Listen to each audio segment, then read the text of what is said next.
Hola, ¿qué tal? Mi nombre es André Laverde, soy entrenador IPC para diseño de PCB y manufactura electrónica y en este video quiero hablarte acerca de un tópico muy interesante que todo ingeniero y diseñador de PCBs debe conocer y diseñador de productos, que es el DFM, diseño para manufactura o diseño o design for manufacturing, y con el cual hemos diseñado pues muchos PCBs y productos electrónicos. El contenido de este video es el siguiente. Primero vamos a hablar de qué es el diseño para la excelencia o DFX y DFM. Vamos a hablar de las normas IPC para diseño para la excelencia, manufactura, ensamble y pruebas. Y vamos a hablar de cómo se diseña para la manufactura y el ensamble. Acompáñanos.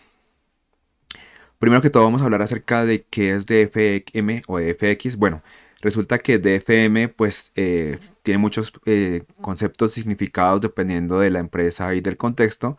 Muchas veces las siglas, bueno, hablan de diseño para la manufactura, diseño para el ensamble, diseño para las pruebas, diseño para la confiabilidad, diseño para el ambiente, para costo, para la remanufactura, reproceso y reuso o reciclado. Y en últimas, todo esto se conoce como DFX o diseño para la excelencia. ¿Qué es el DFM? Pues el DFM se conoce a veces como métodos, como técnicas o procesos, más que todo, digamos, como guías, ¿cierto? Para diseñar un PCB que sea fabricado, ensamblado y probado al menor costo posible y con la mejor calidad posible.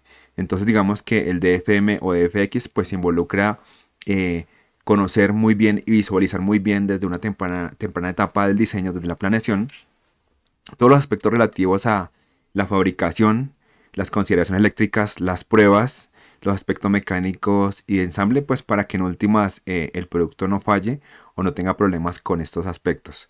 Eh, y eso significa que tempranamente uno cuando va a hacer un diseño o va a planear un diseño, pues se siente con los diferentes diseñadores y participantes del proyecto o con los representantes de ellos, como puede ser el ingeniero mecánico, el encargado del ensamble, el encargado de la fabricación, un fabricante de PCBs, el diseñador, el ingeniero de proyecto, del cronograma, las pruebas y el ingeniero eléctrico o los diseñadores para ver todos los aspectos relacionados pues con el desempeño, con los costos y con la confiabilidad del producto, ¿no?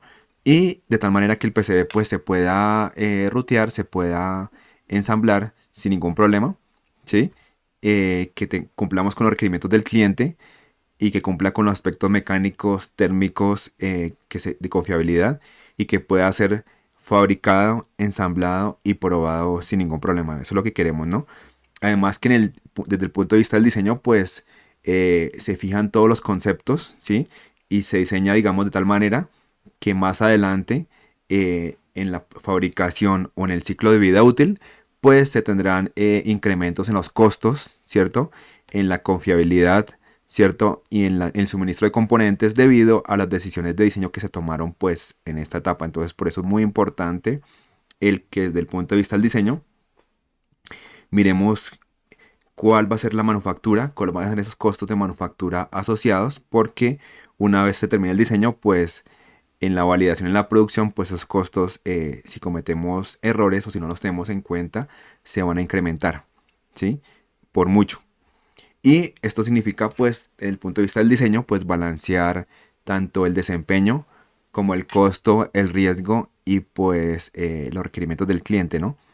Entonces, lo más conocido que más se utiliza, pues, es el diseño para la manufactura o la fabricación, que tiene que ver con la fabricación de las PCBs, el diseño para el ensamble, que tiene que ver con el ensamble de las tarjetas, el diseño para las pruebas, que tiene que ver con todos los test que debemos hacer en nuestro PCB, bien sea porque sea un PCB o una tecnología nueva que no conocemos o una tecnología que de pronto ya conocemos y que pues ya conocemos características, el diseño para la confiabilidad, para robustecer el producto, especialmente para aplicaciones de tipo militar y médico, y también otros diseños para, por ejemplo, para costo, obviamente debe ser un requerimiento de entrada de nuestro diseño, el diseño para el ambiente, si el ambiente nos exige cumplir con cierta normativa, el diseño para el cumplimiento normativo en pruebas, digamos, de certificación ya de producto, de compatibilidad electromagnética, seguridad eléctrica, el diseño para el mantenimiento y el reciclado, ¿no?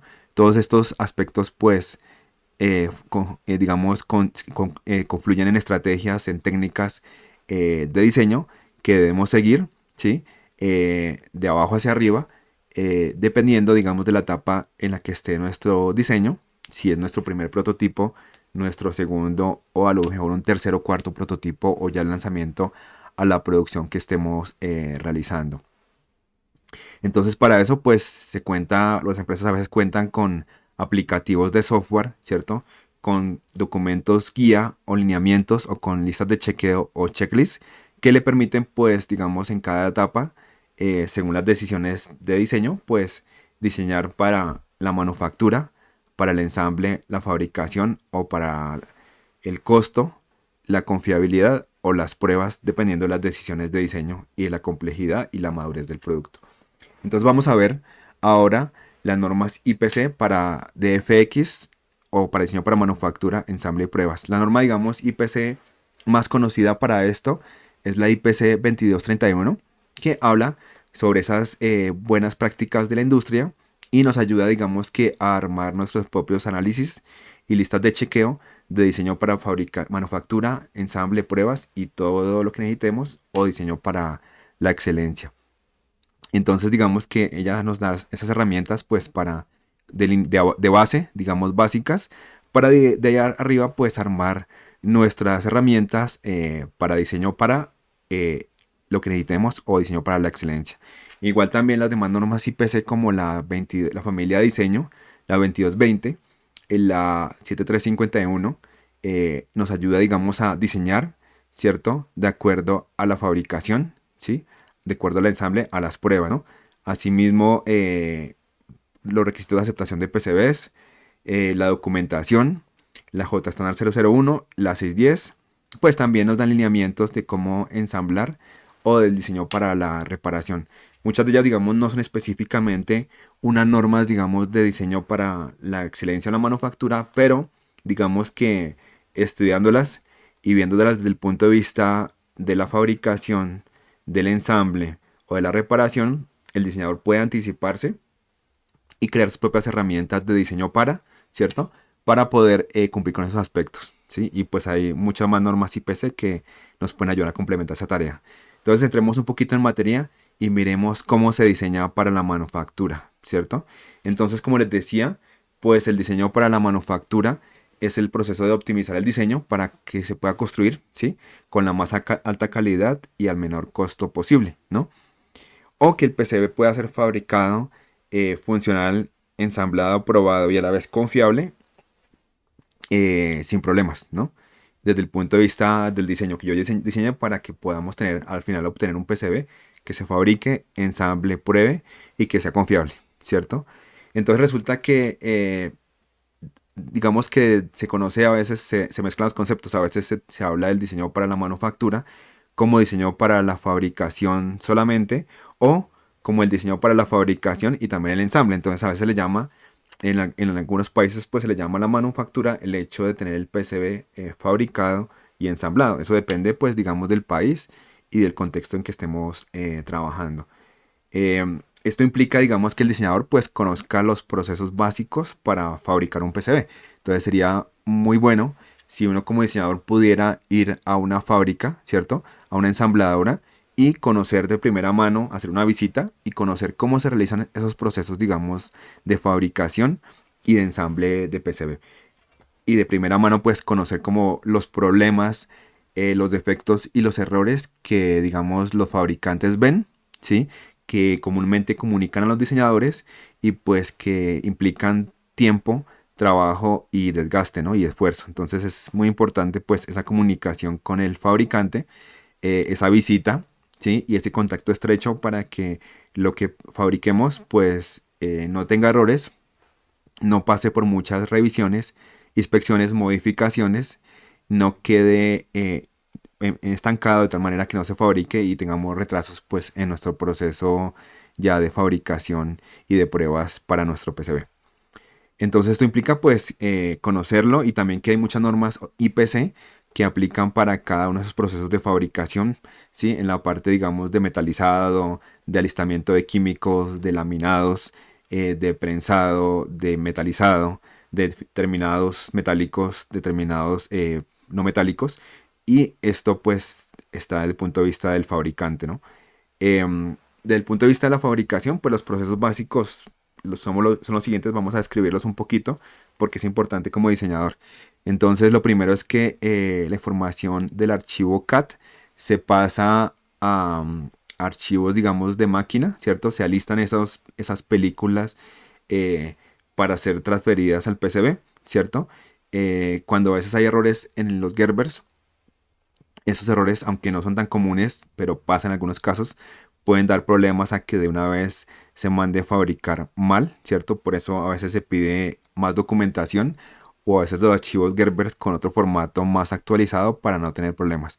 Luego el fabricante selecciona el material, entonces aquí como diseñador es importante que uno digamos que sepa qué materiales tiene el fabricante, cuáles están disponibles, qué características tienen pues para saber si los puede usar en su aplicación normal o en una aplicación ya más especializada o de alta frecuencia, porque no todos los materiales son iguales para que el fabricante los procese. A algunos les dan más dificultades, algunos tienen un costo mayor. Después de eso viene la parte de perforación de los huecos. El fabricante no tiene huecos infinitos, o sea, no tiene brocas o drills eh, enormes, tiene una cantidad específica, tal vez 5 8 o 10 típicamente, que son los que se utilizan, y por tanto uno no puede utilizar una cantidad indeterminada, sino que debería conocer pues qué taladrados típicos utiliza o drills utiliza típicos el fabricante, ¿no? Huecos muy pequeños pues tienen el problema que pueden llegar a las brocas o los drills a partirse o pueden también suceder que pueden tener problemas de metalizado y entonces estamos hablando un poquito del diseño para la fabricación y diseño para confiabilidad, ¿cierto? Porque hay una relación entre el espesor de la tarjeta y el tamaño mínimo del hueco para que pueda ser metalizado de manera confiable. Y huecos más grandes, pues a lo mejor el fabricante los taladra con una ruteadora o fresadora y por tanto es un proceso adicional que puede costar más. Una vez con eso, pasamos al proceso de metalizado donde el fabricante deposita el cobre en los huecos, ¿sí? Entonces es importante tener un balanceo de cobre en el PCB. Luego él aplica las películas fotorresistentes, ¿cierto? Transfiere, digamos, el PCB, la imagen del PCB aquí al PCB, ¿sí? Y a veces le coloca una película metálica para poder grabar los elementos que vamos a grabar. Y luego quita la película plástica y pasa a un proceso de ácido para grabar las pistas, ¿no? Entonces acá es importante conocer los espaciamientos entre diferentes elementos para que el fabricante no tenga problemas de cortocircuito y tener un balanceo de cobre para que este proceso, digamos, de ácido pues ocurra de manera uniforme. Una vez esto se aplica el mask, el anti-solder, en los elementos, ¿cierto? Y entonces también es importante saber la capacidad del fabricante porque no puede colocar cualquier distancia mínima de máscara porque eso implicaría que quede descubierta, que no se puede colocar o que se desprenda. A continuación viene la leyenda o el screen o el silk screen, ¿sí? Y es importante que ese silk screen sepamos de qué tamaño el fabricante lo puede colocar para que, y también que sea visible, porque si lo colocamos muy pequeño no lo podemos ver, ¿sí? Y por tanto no podemos hacer el ensamble o hacer las pruebas. Y por último viene el terminado superficial, que es un recubrimiento metálico que se coloca al PCB. Entonces los fabricantes tienen muchas opciones de terminados metálicos y es importante conocerlas porque ellas cambian en cuanto a la solderabilidad, la duración, ¿sí? Guardado sin que se oxide, en cuanto a la velocidad, la frecuencia, digamos, de la señal, o sea, que no nos afecte la señal, en cuanto a la soldadura de componentes sensibles a la planaridad, como los VGAs, y pues otros aspectos que son importantes y el costo y otros aspectos que son importantes. Entonces también estamos hablando de que aquí se conjuga un poquito el diseño para la fabricación con el diseño para el ensamble y con el diseño para la confiabilidad y diseño para alta frecuencia. Y por último, pues se hacen el corte final y las pruebas eléctricas a nuestro PCB. Entonces, desde el punto de vista del diseñador, pues uno tiene que tener en cuenta que hay diferentes materiales, ¿sí? Para los PCBs, que depende, digamos, de si yo requiero, digamos, un desempeño térmico para escoger un material que tenga o más capacidad de disipar calor, ¿cierto? O más posibilidad de soportar las altas temperaturas, ¿cierto?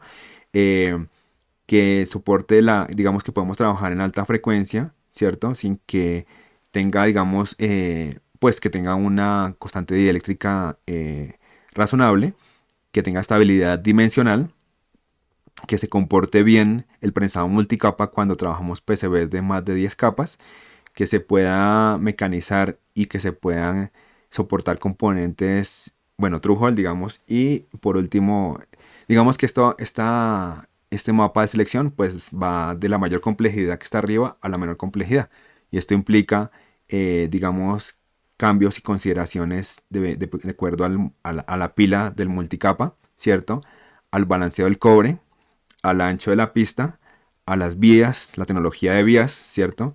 Al dieléctrico, al tipo de componente que vayamos a colocar, a la integridad de señal que queramos, ¿sí? A la capacidad de disipar calor, ¿sí? Y a la facilidad de mecanizado y estabilidad térmica que nos dé el material. Y esto implica que cada material pues tiene diferentes características, ¿cierto? Por ejemplo, diferentes constantes dieléctricas cuando vamos a trabajar PCBs de impedancia controlada o de alta frecuencia, ¿sí? En tipos de material diferente pues cambia. Eh, Tiene, digamos, capacidad de mecanizado diferente, tiene capacidad, digamos, de térmica, disipación de calor y también de pérdidas, ¿sí? Dependiendo del tipo de material y el tipo de laminado y el tipo de resina, pueden haber unas pérdidas, ¿sí? Ahí en esa unión del cobre con la resina, ¿cierto? Y entre diferentes resinas que pues en alta frecuencia cambian con la frecuencia esas pérdidas. Y a su vez en la parte térmica de selección del material, pues tenemos materiales que tienen diferentes expansión. El material con la temperatura, el laminado, se expande, ¿cierto? O bien en el eje X y Y, o bien en el eje Z, ¿sí? Que es más crítico. Si se dan cuenta, la expansión en el eje Z es mucho mayor, ¿sí? Por tanto, es más crítica, ¿sí? Y tiene también una temperatura que se llama un TG, a la cual se pierden las propiedades y ya no se expande linealmente la temperatura, sino que se expande exponencialmente. A la vez tiene unas capacidades de mecanizado, entonces por eso es importante seleccionar el tipo de material, pues de acuerdo con nuestra aplicación. Y esto también implica conocer pues aspectos de, como hablábamos, del solder mask, de la máscara, porque sobre todo para componentes tipo fine pitch muy pequeños, requerimos que en esos espacios tan pequeños la máscara pase, ¿sí? El anti-solder, y eso implica saber esa expansión que maneja el fabricante, ese espaciamiento, ese DAM o línea mínima, ¿sí? Para no tener problemas en la soldadura, así como los tamaños mínimos de silk screen. También es importante pues conocer las tolerancias del espesor del PCB, el stack cap, la pila de capa recomendado por el fabricante, las tolerancias de metalizado del cobre tanto en los huecos como en la superficie, los mínimos anchos de pistas, porque claramente no puede fabricar un ancho muy delgado o un espaciamiento muy mínimo, sino que ellos tienen unos límites, ¿cierto? De acuerdo a la aplicación, pero también de acuerdo a la cantidad de cobre que van a depositar, porque no es lo mismo, ¿cierto? Las tolerancias y los espacios mínimos y el ancho mínimo de la pista si estamos depositando una onza de cobre a 2 o más, ¿sí? Y si la pista es para PCBs de capas internas o externas. También consideraciones como de fabricación como espaciado al borde del PCB, ¿cierto? Y sobre todo muchos problemas que ocurren, digamos, de espaciado a pads, a vías, a zonas de cobre, a bordes que nos pueden, digamos, dar lugar a efectos indeseados de máscara, de mask y de cortocircuitos.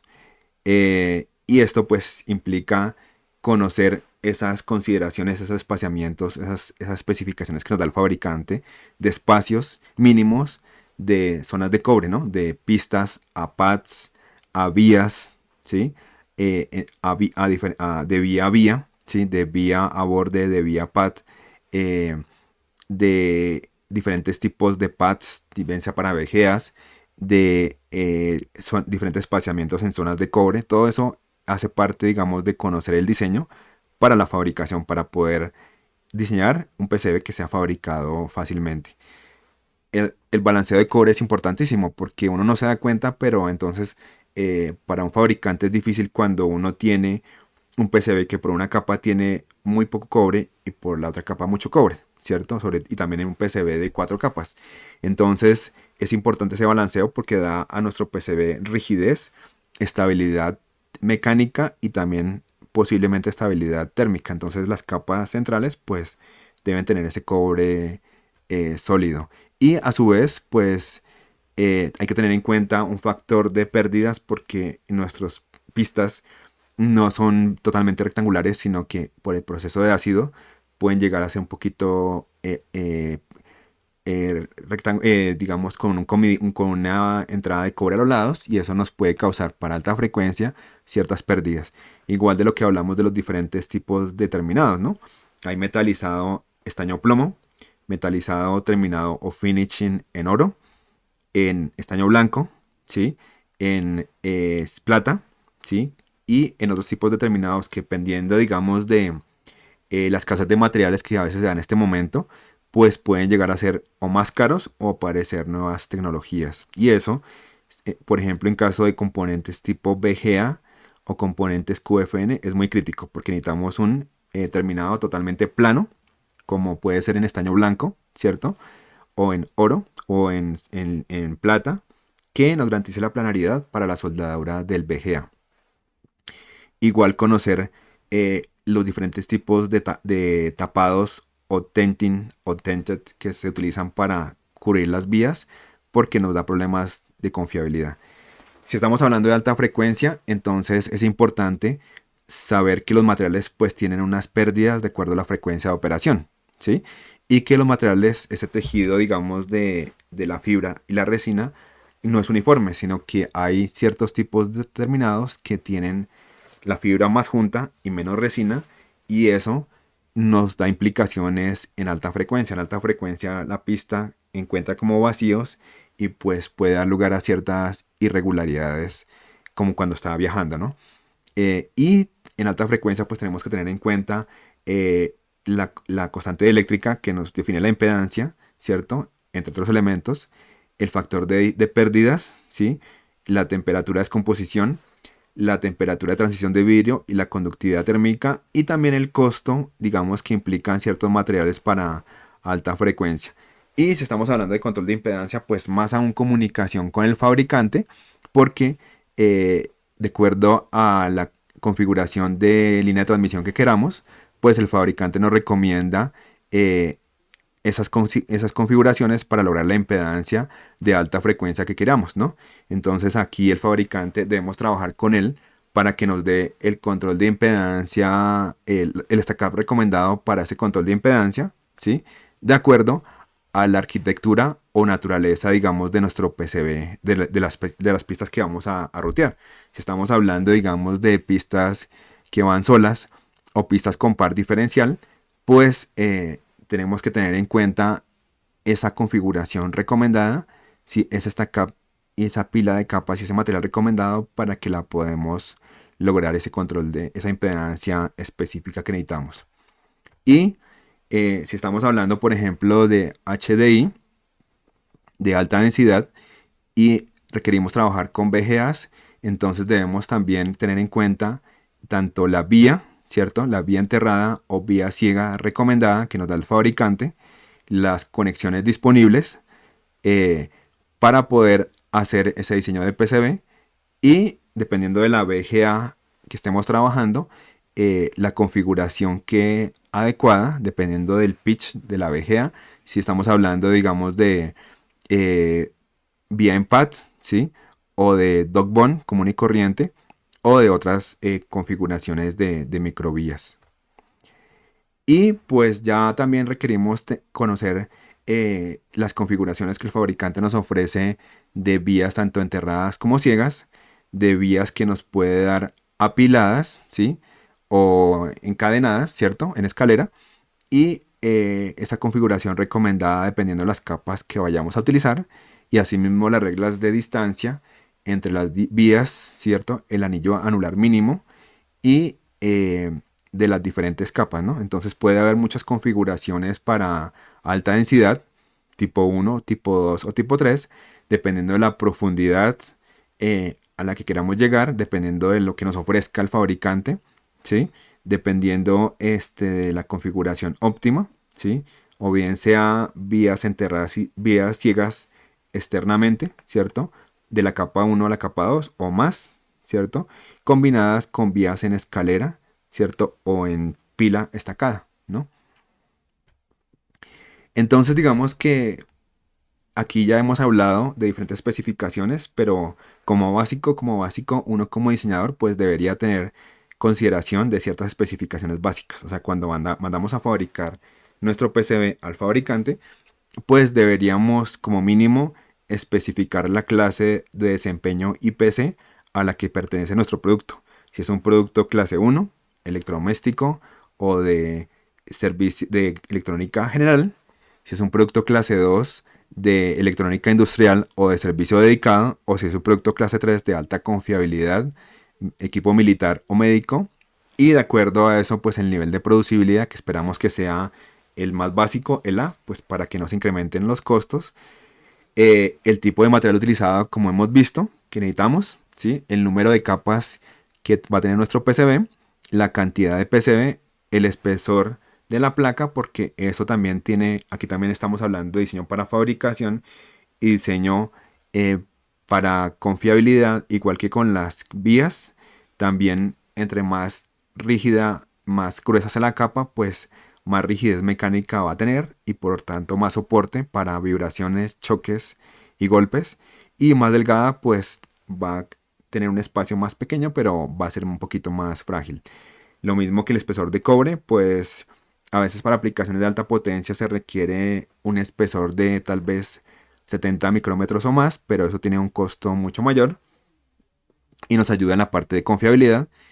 Y también desde el punto de vista de acabados, podemos tener acabados diferentes tipos como Hassel, Enic o Lead Free o plata, ¿cierto? Y esos pues tienen también también estamos hablando aquí de diseño para ensamble porque implica mejor solderabilidad, ¿cierto?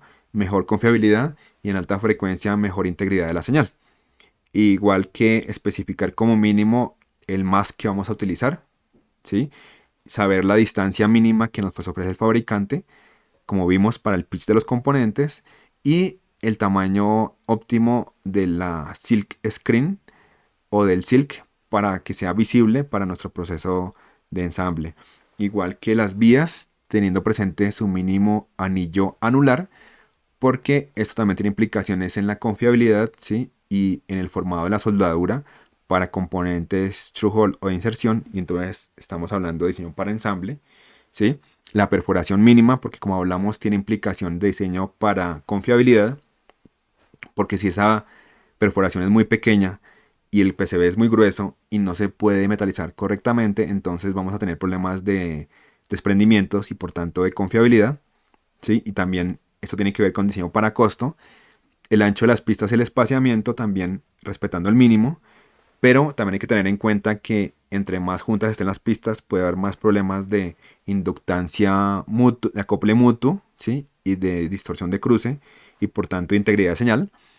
Y las tecnologías de vías que vamos a usar, porque eso tiene implicación también en cuanto a los costos y la confiabilidad. Y el recubrimiento el tentit o tapado de las vías también tiene implicaciones en la confiabilidad, porque si tapamos las vías, ellas no se van a contaminar, ¿sí? Por fluidos o en el ambiente, pero si las tapamos también vamos a tener la cuestión de que no vamos a poder probarlas, ¿sí? El tiempo de entrega, el tipo de archivos a enviar o ODB y el test eléctrico. Entonces, esas son como las consideraciones básicas de diseño para la fabricación o manufactura que uno tiene que tener en cuenta como diseñador, ¿sí? Que tiene que capturar o sea, hablar con su fabricante, comunicarse con su fabricante, traer esa información al diseño, ¿cierto? Y seguirlo como reglas de diseño, pero a la vez comunicarse con su fabricante para asegurarse que, digamos que esas consideraciones pues sean las que el fabricante realmente son las capacidades y las especificaciones que el fabricante maneja. Y esto pues en última se convierte en reglas de diseño. Entonces digamos los diferentes paquetes de software permiten que usted pueda configurar esas reglas dentro del software, ¿sí? Como reglas de diseño, y usted puede digamos que especificar de acuerdo a la fabricación, desde el punto de vista de la fabricación, configurar esas distancias, esas separaciones, por ejemplo, de pista, a vía, a pad, a zona de cobre, a borde o a ranura, ¿no? Entonces, independientemente del paquete de software, usted puede configurar esas especificaciones básicas de diseño para la fabricación, ¿sí? Para que sean reglas de diseño que usted sigue durante el diseño. Lo mismo que las separaciones a zonas de cobre, ¿sí? A alivios térmicos, a planos de cobre, a máscara, a mask y a anti-solder, y configurar asimismo de acuerdo al material que usted consiga, pues el stack-up, la pila de capas en su PCB. Y pues todo esto tiene sentido cuando uno desde el punto de vista del diseño eh, se ha dado la tarea de investigar la fabricación, ¿sí? De incorporar estas checklists, estas especificaciones de fabricación en mi diseño, todo lo que más pueda. Muchas veces el software ayuda, muchas veces no, pero uno como diseñador pues tiene que tener el concepto claro y seguir estas reglas, revisar estas reglas cuando uno está terminando el PCB antes de mandarlo a fabricar, asegurarse que lo que el fabricante le ofrece a uno, pues uno lo cumple.